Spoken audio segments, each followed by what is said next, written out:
William Ruto amehakikisha mikoba yake ya pesa imejaa, na ni kwa ajili siku zote Rais Ruto ukumbusha wapinzani na wafuasi wa wapinzani wake haoni ni kwa namna gani hatachaguliwa tena, na haipo sababu kabisa. Hivyo ni vyema wajiandae kujipanga kuanzia mwaka wa 2027 mpaka mwaka wa 2032. Mikoba hii ya pesa ya kumwezesha kununua uaminifu wa kisiasa kutoka kwa wanasiasa vigogo wenye wepesi wa pesa. Vilevile Raila Odinga, kutokana na ujanja wake na uzoefu wa miaka mingi ya kisiasa, amempangia jama Rais William Ruto.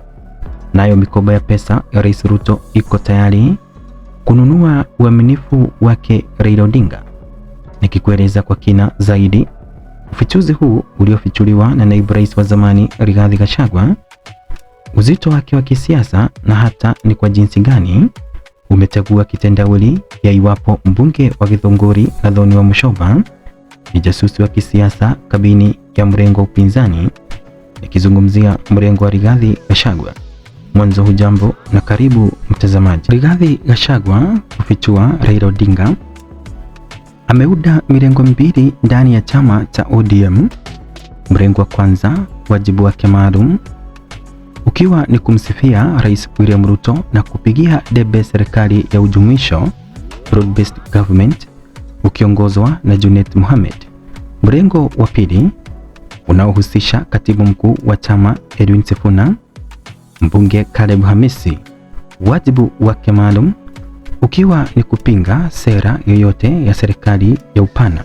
Ni unafiki wa kisiasa baina ya William Ruto na Raila Odinga, na wote wawili hawa wanachezeana karata za kisiasa.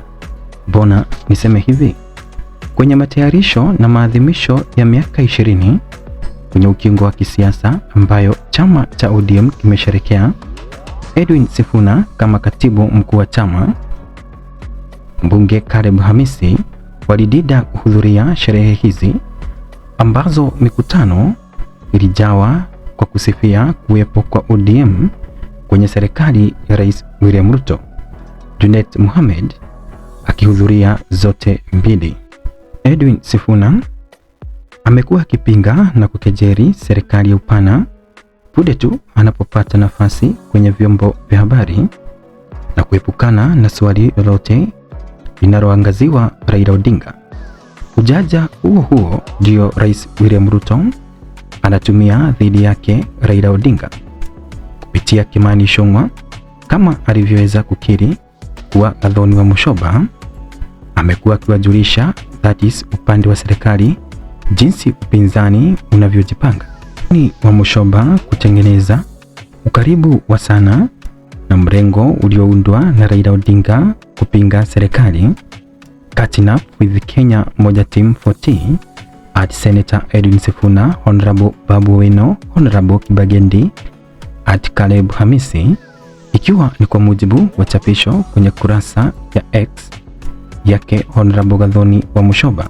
Kufikia kiwango cha kuuda Kenya Moja Team, kusudi zinaweza kuwa mbili. Moja, Kenya Moja Team ni mrengo ambao umeudwa kwa makubaliano yake Rais Ruto na Raila Odinga, kusudi likiwa ni kugawanya kura za mrengo unaoongozwa na Rigathi Gachagua.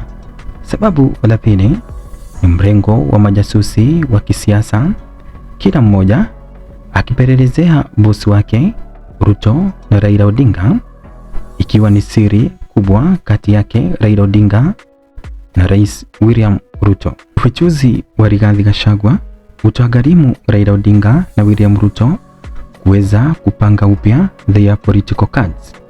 Ningetaka ufahamu kuwa Edwin Sifuna, Babu Owino sio ati wako na tofauti za kisiasa na Raila Odinga, ila wamewekwa hapo kuweza kugawa kura na kuweza kuzua sympathy votes kutoka kwa upinzani, na ili chama cha ODM kisalie na usemi mkubwa wa kisiasa kwenye jiji la Nairobi iwapo Babu Owino atachaguliwa kama gavana. Mtazamaji, kulingana na jinsi nimekueleza, Ipo uwezekano wa kuwa Gathoni wa Musyoba, mbunge huyu wa Githunguri, kuwa anatumikia Rais Ruto kwenye upinzani, na kama spy wani yapi Raila Odinga anapangia Ruto? Nijuze maoni yako kwenye sehemu ya maoni.